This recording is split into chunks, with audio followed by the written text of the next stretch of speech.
I'm sure we all done this, but like, you ever go on your phone first thing in the morning and scroll through Instagram, maybe even like hell those stories on Snapchat, or just get lost on TikTok or YouTube Shorts, and then notice how, first off, it's so hard to like pull yourself away and actually get on the track of being productive, but how the rest of your day, your mind is kind of just like really scattered and you have trouble focusing on anything. And you find yourself constantly craving distraction, or having music playing in the background, or having a TV show playing in the background, or just having something in the background while you're working. And I'm not sure if everyone has this, or if it's just me, but, well, me and the people I've talked to about this. But so far, they've all experienced something similar. But for this reason, I highly recommend people not go on their phones for the first hour in the day, and just kind of set them aside and go through their morning routine. And you can pick up your phone, you can put it in your pocket, you can take it to work with you.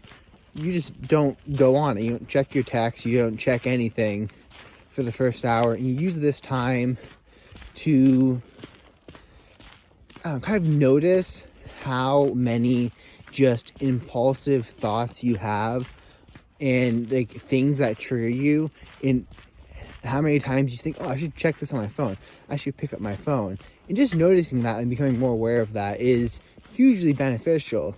And the other benefit of it is what I was talking about. Like, when you distract yourself in the morning, you find yourself way more distracted for the whole rest of the day. You're kind of like, I don't know, setting yourself up on course for how you spend the morning. Is, I kind of think of like morning time as you're setting like the course for the whole day. You're kind of launching yourself off, and every night you kind of reset a little bit, and then in the morning you launch yourself off again. So you have a good start in the morning, you get some chores done, you have a good morning routine, you, I don't even a good morning routine, but like, you just get up, you be mindful. And that's just mean, notice how the water feels when you brush your teeth. Notice how minty your toothpaste is. Notice how amazing that coffee smells. And just like appreciate this stuff. And you're kind of setting yourself up to do that for the whole rest of the day. If you get up in the morning and you do some chores and you put away the dishwasher, this is what I like to do, at least what I like to do when I was back at college.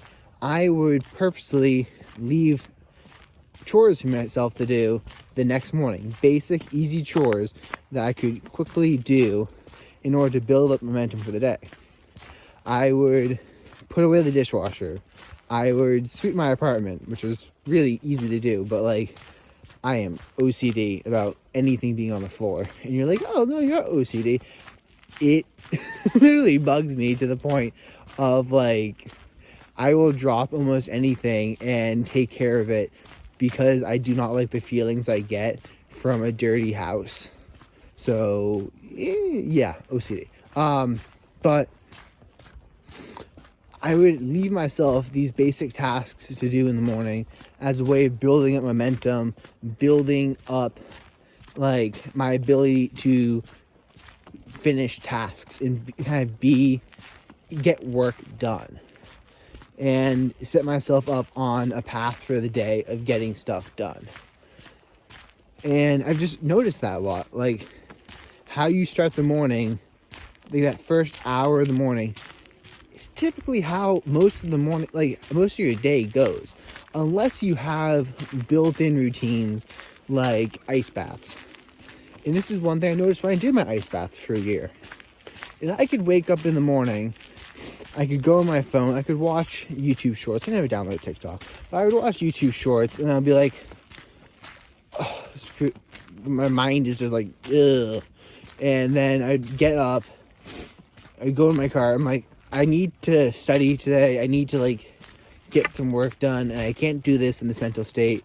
And I'd drive over to the river where I was taking the ice baths in, and it was actually a really sweet spot. It was at the bottom of a dam, so that even in the winter, the top 2 miles of the stream was never frozen, but still freezing cold. I would jump in the water, sit there for 8 minutes. It just resets you. Like, it resets you the same way sleep resets you. And you get up and colors are brighter. Your mind is clear. And you can kind of just go throughout your day and get tasks done. But I always need that, like, once I go off into unproductive mode, once I get hyper distracted, I kind of need something like that to reset myself. Whether it's going to wrestling practice or doing like large amounts of physical activity. And if you don't have a sport, when you're in those states, it's hard to motivate yourself to do large amounts of physical activity because you don't really want to push yourself. You're like in this derp state. So, I mean, signing up for jiu-jitsu lessons, amazing thing to do. Only thing is, they're mostly at night, so not really resetting yourself there. Ice baths, easy. All I would do is I would, like, look at the water and I'd be like, there's a rock out there. I am going to walk to that rock. That's the only thought I'd have, is just walk to the rock. And then I'd just stand there.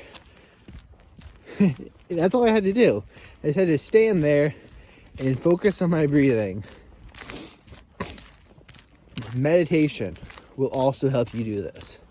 Meditation and breath work, 15 to 30 minutes of it. If you find yourself caught up, your mind's all fuzzy, you kind of want to reset.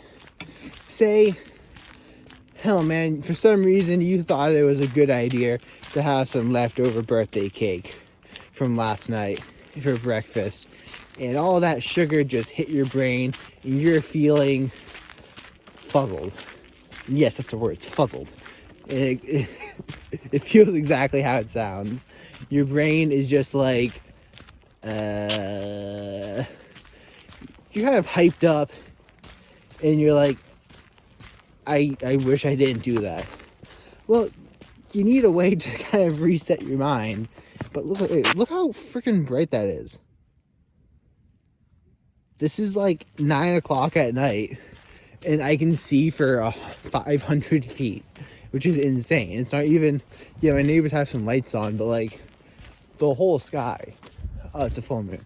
Okay. 'Cause I'm looking at that, like, it's normally pitch black, and the exposure from it. Anyways, back to the topic. So I've recommended people it's my non-morning routine, not going on your phone for the first hour of the day. And you can do your morning routine with it, you can not do it with it, but just don't go on the phone for the first hour of the day. Try it for a week. The thing is, unless you actually write this down and stick it on something, a lot of people, I was once told to treat yourself like an idiot and you'll go far. Make systems that are foolproof, because you're an idiot who is going to stop doing the beneficial things that you know you should be doing. So you need to find ways to make sure you continue to do them. For me, one of those ways is, guess what? It's jiu-jitsu. I hate losing. And when I do my meditation, my walking, when I take care of myself, when I eat healthy, when I go to the gym, I don't lose. Cause I really, really hate it, man. I don't lose them often. I'm very good. I've been doing this for years. I really like winning. I even challenge myself. I go against black belts, and even though I might not necessarily win, I also don't lose, because I am very good at defending. But besides the point, that's my own little brag. Find something like that for you. Find something that motivates you to stay in shape, motivates you to stay healthy, because a lot of the time, if you don't have a reason why you shouldn't get fat, you're going to get fat. It takes a lot of work to stay in good shape. And if you just don't have something in your mind that's like, I'm staying in shape for this. I'm staying in shape because I love playing football with my kids. I'm staying in shape because I love hiking mountains.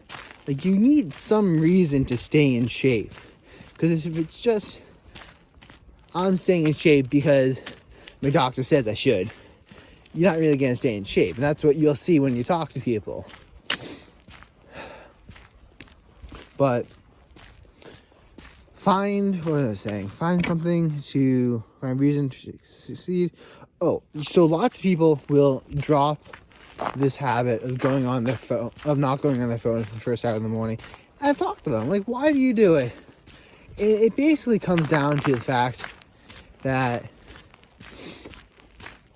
it might be a teeny little bit, like, your brain will over exaggerate this, but it's a teeny bit inconvenient. Like, you can just tell people, hey man, I'm not going on my phone for the first hour of each morning.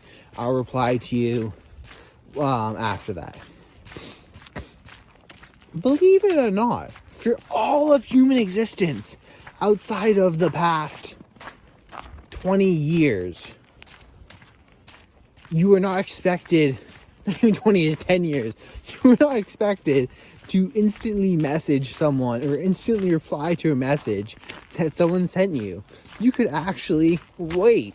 We didn't have this ability to instantly send messages to one another and see if someone read that message and then become hyper neurotic about why they may or may not have read that message. So, I don't know, if someone, like, because that's one of the things you'll think about. You're like, oh, I can't do that. I need to message people back who texted me while I was sleeping. Dude, I can wait. I check my email once a week, if that. Like, you'll think that you need to check it more, but you really actually don't. Like, once you tell people, hey man, if it's important, call me. That's what I do. Like, everybody who I actually care, who would reach out to me and who I would help if they needed me, knows, call Jason. You don't text me. You don't email me. If you actually want to hear back from me, you call me. And if not, hell, I send everyone a voicemail. If you're not on my contact list, you go to a voicemail, because I don't give a crap about what you have to say. You can say it to my voicemail if it's important, and then I'll call you back. But it just eliminates so much of this constantly checking, oh, who called me? Oh, hello, who is this? I don't give a crap who it is. And I don't know, parents are like the opposite of that. They're like, oh, someone's calling the house phone. I'm like, well, the number doesn't come up in the contacts. I'll like go to voicemail. They're like, no, go pick it up. I'm like, no. I was like, stranger danger, don't do that. That's just my weirdness. But yeah, I mean, your brain's going to come up with a lot of reasons why you shouldn't do this. Because the truth is, you like going on your phone in the morning. You find it enjoyable. It's easy, and you've probably developed the habit over years of unconsciously waking up in the morning, using your phone as an alarm clock, and then scrolling on Instagram while your brain slowly wakes up. And the Instagram probably helps as a way of, I don't know, not deflecting, but it's kind of deflecting, distracting yourself from the headache you have because you're not properly hydrated, you don't have proper electrolytes, or you might have gotten a really crappy night's sleep, and you want to distract yourself until that caffeine kicks in. But one of the benefits of also not going on your phone first thing in the morning is how you notice how you feel. You're a lot more in tune with, did I get a good night's sleep? How do I feel? Why do I think I slept like that? And you question these things. It is not normal to wake up in the morning and feel like shit. You should feel good. You should wake up in the morning feeling good and energized and that you want to tackle the day. If you do not feel like that, there are things you need to change in your life. And that is something that I forgot for a period of time. And then I made a video about like a couple months ago where I was like, I just woke up one morning and I felt amazing. And it just hit me. I was like, holy crap, I have been not feeling that good when I woke up in the morning. I think it was like 8 months ago or something. But I'm like, I forgot. Like, you forget how this feels. And you become, it becomes your new normal. And you're like, well, that's just what life is. Why would I change something when it's normal? Like, you have to question constantly, what is my normal? Is that actually normal? Else, I have a video on my channel, I'm getting a little off topic here, but where I talk about making beef tallow peppermint scented face lotion and hand lotion, because for the longest time I was using the CeraVe stuff because that's what my doctor recommended me when I had slightly rough skin when I was like 12 on my cheeks. And he's like, use this stuff. So I used that stuff for years. And then one day I was talking to my cousin. I'm like, dude, I love the feeling of like when you put lotion on your face after you get out of the shower and it just feels so hydrating because of how dry your skin is. And he just looks at me, he's like, what? I'm like, yeah, don't you put lotion on your face right after you get out of the shower? He's like, no. I'm like, is your skin not dry? He's like, no, it's not. And I'm like, what? Because like cold shower, warm shower, I don't take hot showers, but I take cold showers and warm showers. After both of them, my skin feels a little dry. I do not use harsh soaps. I use very gentle soaps. And what happened is basically applying the CeraVe lotion to my skin repeatedly for a couple of years messed up the microbiome of it. And there are fragrances, there are stabilizers in that lotion that actually cause irritation. And the irritation they cause to your skin actually winds up doing more damage in making it drier. The lotion becomes a crutch that then requires more lotion in order to fix. It's like having a headache and then you start smoking cigarettes in order to fix that headache. Well, guess what? Now you need to keep smoking those cigarettes because the headache's gonna get worse and worse every time you stop smoking due to withdrawal. So you're solving an issue by giving yourself another issue. And I didn't realize this because I was like, I didn't know that much about health at the time. But anyways, I made my own face lotion using beef tallow, jojoba oil, and just a couple drops of peppermint essential oil, which I don't find irritates my skin at all. I actually really like the smell of it. But you can find that on my channel. If not, comment down below and I'll link that one up. But it speaks to how over time stuff becomes normal. I'm still working on fixing my neck. Give me a second. Oh, not that many good cracks, but it feels stiff and it cracks a lot. It doesn't hurt, but I'm pretty convinced my neck shouldn't feel stiff all the time and only feel a release in tension after it cracks. So I've been doing neck stretches, neck traction exercises, neck bridges, and I've been trying out a bunch of types of pillows using, I don't know, hell man, that like bed of nails spiky pillow thing that helps release tension from the neck. I've basically been doing a bunch of stuff. And I think it might be getting better. Also fish oil. And one of the main key things I found is just low inflammation diet. Like if I eat sugar, my neck feels like twice as worse and way more stiff in the morning. So yeah. But I don't know, I have this inability to accept things that I don't like. And I'll make a video about this and how it relates to Stoicism. Because I was looking at Stoicism this morning when I was journaling, and I'm like, they have something about accepting reality. And power comes from knowing where your influence begins and ends. I think that was the quote from Marcus Aurelius or someone like that. I'm not very good at that. I often refuse to acknowledge that I can't change most things, because through life I found you can change most of whatever you want to change. Someone says you can't do something, well, guess what? You go ask someone else, and you keep asking people, and eventually someone tells you you can do it. Like, even customer service reps. Like, you call up your credit card and they say you can't do something, guess what? Hang up, call up again, you'll get a different rep, and they might say yes. I've used this to my advantage for, like, back when I was selling on eBay.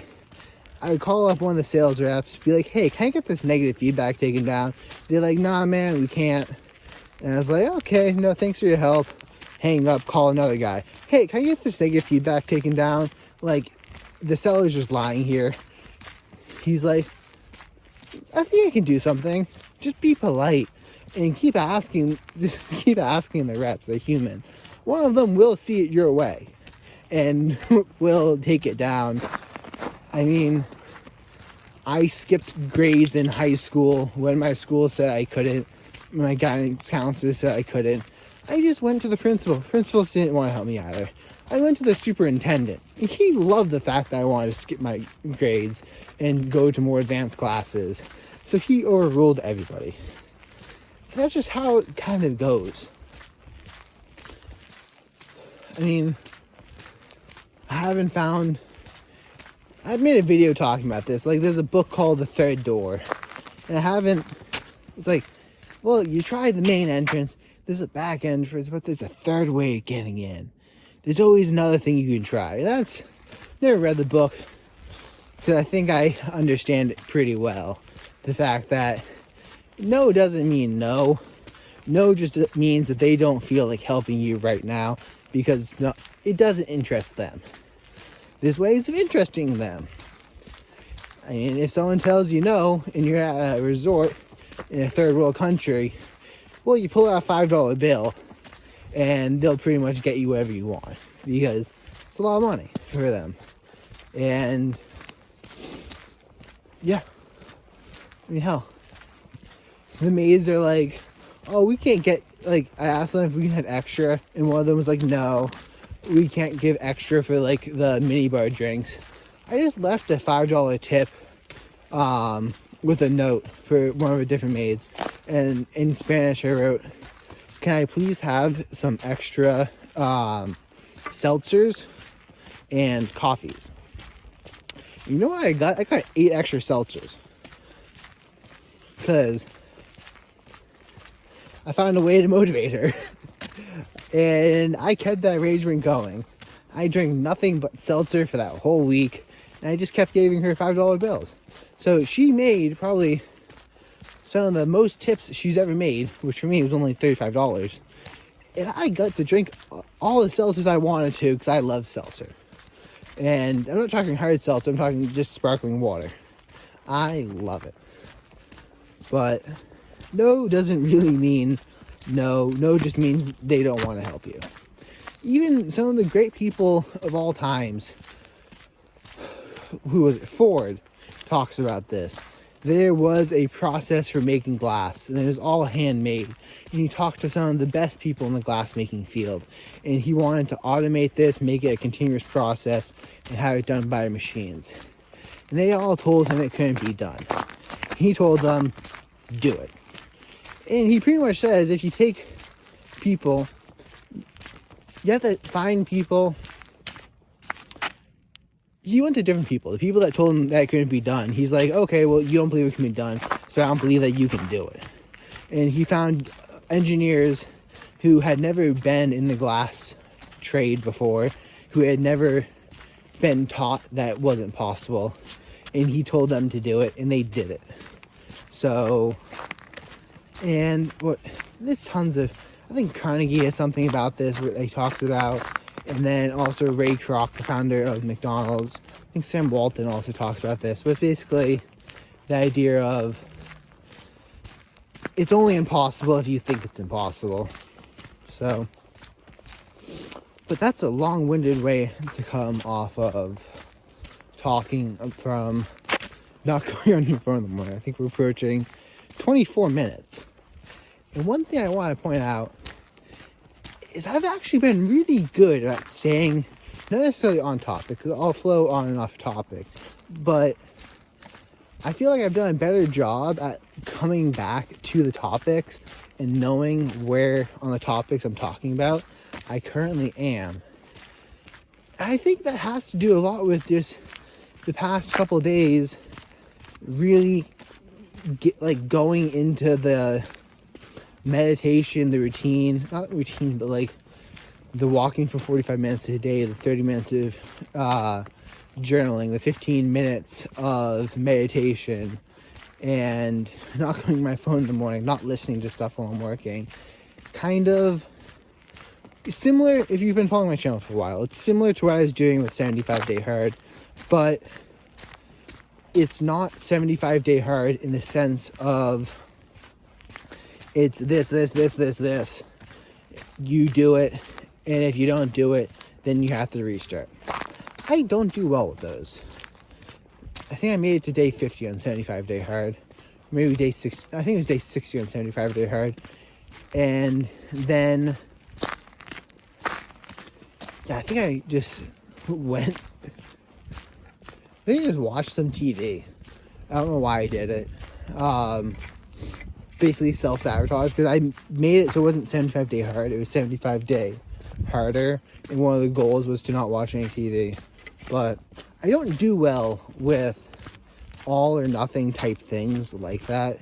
I much rather prefer setting goals of being in bed by 10 p.m., drink a gallon of water a day, don't watch like non-productive TV, don't multitask, meditate, journal, yada yada yada. But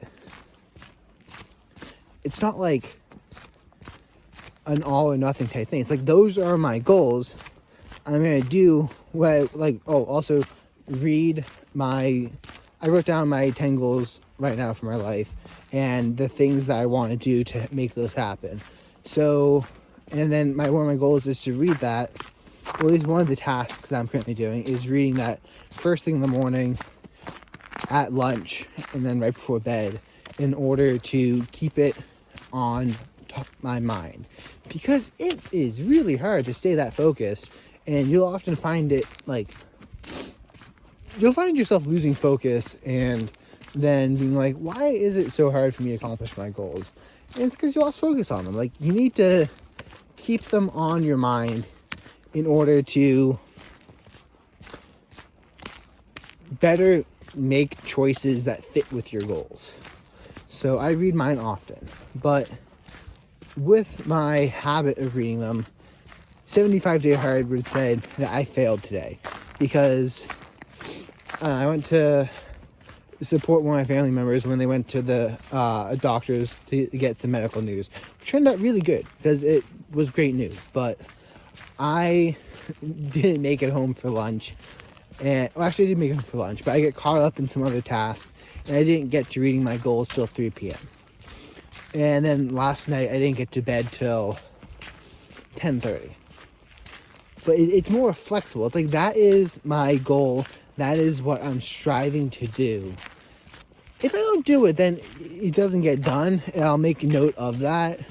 And then I'll think about, why didn't this get done? How can I improve it for later? Which I find to be a lot more helpful than an all or nothing approach of like, I need to do this every single day in order to make a streak of doing it. I find that works well, but then if you eventually mess up on it, then you're just like, fuck it. I don't want to have to restart.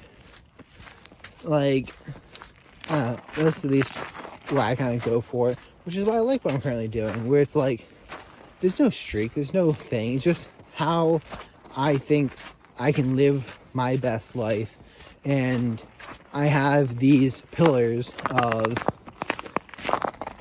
activities that keep me aware of my thoughts, keep me physically active and physically healthy. Drinking water and walking for 45 minutes a day keeps me healthy. Meditating, journaling, and not going on my phone for the first hour of each morning keeps me mentally aware of my thoughts. Being mentally aware of my thoughts then helps me to better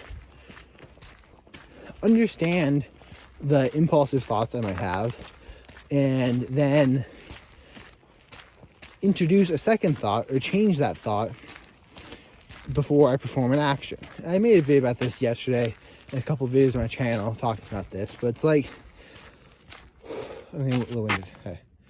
You can't really change the first thought you have. You might have an impulsive thought, hey, let's go smoke weed, let's go watch TV, let's go smoke a cigarette. But you can control your second thought, and that is, first off, being aware of your first thought.